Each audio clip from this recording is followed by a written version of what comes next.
नमस्कार. मी ऋषिकेश हेंद्रे.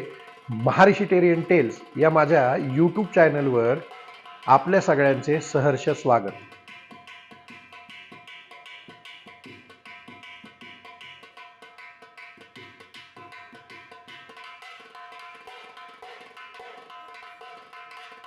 महाराजांना नजरकैद केल्यानंतर महाराजांनी या कैदेतून सुटण्याचे आणि औरंगजेबाने त्यांना सुटू न देता त्यांना संपवण्याचे प्रयत्न चालू केले.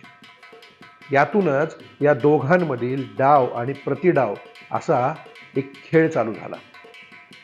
अर्थातच महाराज कैदेत असल्यामुळे औरंगजेबाचे पारडे अगदी भारी होते आणि त्यातच महाराजांनी आपल्या लोकांना परत पाठवण्याची मागणी केली. ही अनपेक्षित मागणी ऐकून औरंगजेब बेहद खुश झाला. तुंठे वाचून खोकला गेल्यासारखे त्याला झाले. महाराजांची माणसे कमी झाली तर महाराजांना इकडून तिकडे हलवणे, कैद करणे किंवा मारणे सुद्धा अगदी सोपे होणार. त्याने अगदी आनंदाने लगेच महाराजांचा अर्ज मान्य केला आणि महाराजांच्या लोकांना परवाने दिले. इकडे दक्षिणेत मिर्झा राजांना महाराजांच्या नजरकैदेची सूचना मिळाली आणि तेव्हापासूनच ते अस्वस्थ होते. त्यांनी औरंगजेबाला पत्र लिहिले. या फारसी पत्राचा थोडक्यात सारांश असा: मी शिवाजीला दिलेल्या वचनांशी रामसिंहाचा काहीही संबंध नाही, मात्र त्याचबरोबर शिवाजीला कैद ठेवण्यापासून किंवा त्याला ठार मारूनही काहीच साध्य होणार नाही, कारण त्याने त्याच्या मुलखाचा इतका उत्कृष्ट बंदोबस्त करून ठेवला आहे की तो इथे नसला तरीही काही फरक पडत नाही. त्यापेक्षा शिवाला मित्र करून त्याला सुखरूपपणे दख्खनला येऊ देणे जास्त फायद्याचे आहे.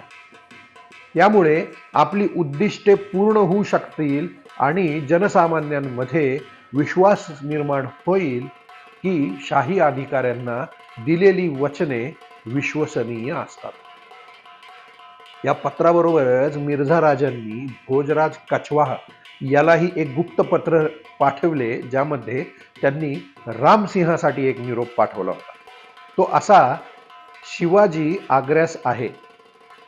याबद्दल कुमार रामसिंहाला असे कळवा की बादशाही सत्तेला कोणताही अपाय न होता माझ्या आणि तुझ्या शब्दाची किंमत राहील असे वर्तन ठेवावे.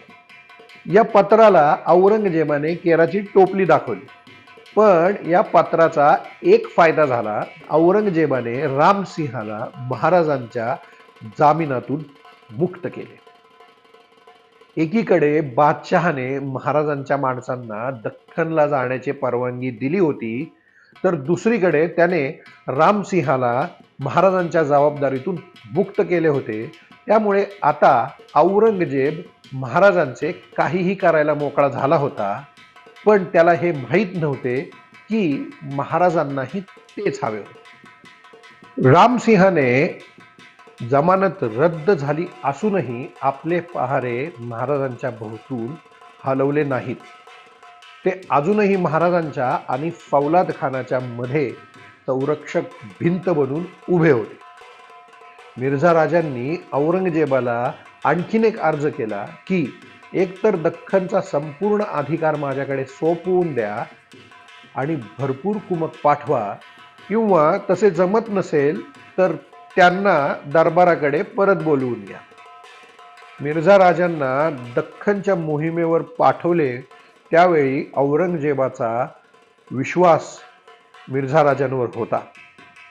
मिर्झा राजे जयसिंग शिवाजी महाराजांना शिकस्त देऊन स्वराज्य संपवतील असा त्याचा दृढ विश्वास होता. त्यामुळे औरंगजेबाने सैन्याचे सर्व अधिकार त्यांच्याकडे सोपवले. मिर्झा राजांनीही स्वतःच्या प्रयत्नाची शर्थ करून मराठ्यांना कोंडीत पकडून महाराजांना पुरंदरचा तह करण्यास भाग पाडले होते. पण आता आदिलशाही आणि कुतुबशाही फौजा मोगली फौजांना जागोजागी यशस्वी प्रतिकार करत होत्या. एवढेच नव्हे तर मोगलांना हरवतही होत्या. मोगली फौजेला बरेच ठिकाणी आपले मोर्चे सोडून द्यावे लागत होते. शिवाजी महाराजांसारखा दुश्मन आग्र्यात कैदेत असताना मोगल दख्खन आपल्या ताब्यात घेऊ शकत नव्हते. या सगळ्याला औरंगजेबाने मिर्झा राजांना जबाबदार धरले होते आणि औरंगजेबाला मिर्झा राजांबद्दल आता मुळीच आदर राहिला नव्हता.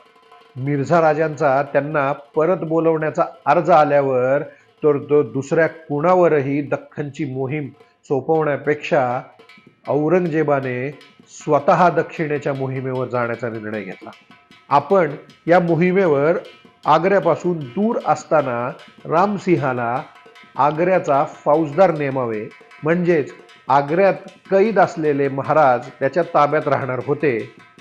आपण आग्र्यामध्ये नसताना संधी साधून महाराजांना ठार मारावे, म्हणजे त्याचा दोष रामसिंहावर येईल आणि ज्यामुळे राजपूत काहीही करू शकणार नाहीत, असा धूर्त डाव औरंगजेब योजत होता. रामसिंहाला त्याच्या दरबारी मित्रांकडून याची कुणकुण लागल्यावर त्याने मिर्झा राजांना याची कल्पना दिली. त्याच्या उत्तरात मिर्झा राजे म्हणतात, शिवाजी तुझ्या ताब्यात ठेवण्याचा बादशहाचा विचार आहे असे तू लिहितोस. यावर आपल्याला बादशाही दौरा सोडून कधीही राहावे लागले नसल्यामुळे यावेळीही बरोबर घ्यावे असे बादशहाला म्हणावे. बादशहा स्वारीवर निघत असतील तर शिवाजीला आग्र्यातच ठेवणे सोयीचे पडेल. त्याची समजूत करून त्याला तसे आश्वासन दिले पाहिजे की दरबार दख्खनमध्ये पोहोचताच त्याला तिकडे बोलवण्यात येईल. तू मात्र नित्याचे धोरण म्हणून बादशहा बरोबरच राहणे इष्ट आहे, नाहीतर तुझे अनुयायी निराश होऊन त्यांची निष्ठा पक्की राहणार नाही. पण काही कारणाने ही मोहीम रद्द झाली आणि आग्र्यातील परिस्थिती पुन्हा एकदा पहिल्यासारखी झाली. रामसिंहाला औरंगजेबाने महाराजांच्या जबाबदारीतून मुक्त केल्याने आता महाराज पळून जाण्याचा प्रयत्न करतील याची औरंगजेबाला भीती होतीच. आणि म्हणून औरंगजेबाने आग्र्यातील आजूबाजूच्या परगण्यातील प्रत्येक खेड्यामधल्या आपल्या अधिकाऱ्याला, हवालदाराला सावधतेची सूचना दिल्या. तो म्हणतो की कदाचित शिवा आग्र्यावरून तिकडे पळून जाण्याचा प्रयत्न करील, तरी त्याला जाऊ देऊ नये असे तो आपल्या सूचनांमध्ये म्हणतो. 16 जूनच्या सुमारास महाराजांनी बादशहाला पुन्हा एकदा एक अर्ज केला. त्यात महाराज म्हणतात की मी आता फकीर होण्याचे ठरवले असून मला बनारसला जाण्याची परवानगी द्यावी. औरंगजेबाला कळाले की महाराज बनारसला जाण्याच्या बहाण्याने पळून जायची योजना करत आहेत, म्हणून त्याने महाराजांना या पत्राच्या उत्तरात कळवले की फार चांगले, शिवाने फकीर होऊन प्रयागच्या किल्ल्यात राहावे. बहादूर खान तिथला सुभेदार आहे, तो शिवावर लक्ष ठेवील.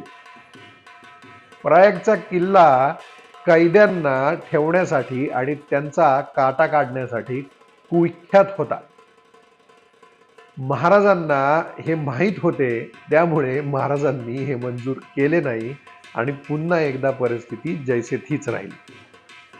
महाराजांच्या निवासस्थानाच्या भोवती आधी रामसिंहाचे पहारे, मग पोलाद खानाच्या चौक्या सुरूच होत्या. शंभूराजे रोज रामसिंहाच्या बरोबर दरबारात जात होते. आग्र्यास येऊन महाराजांना आता 2 महिने झाले होते. दुःखाचा आवेग आता ओसरला होता.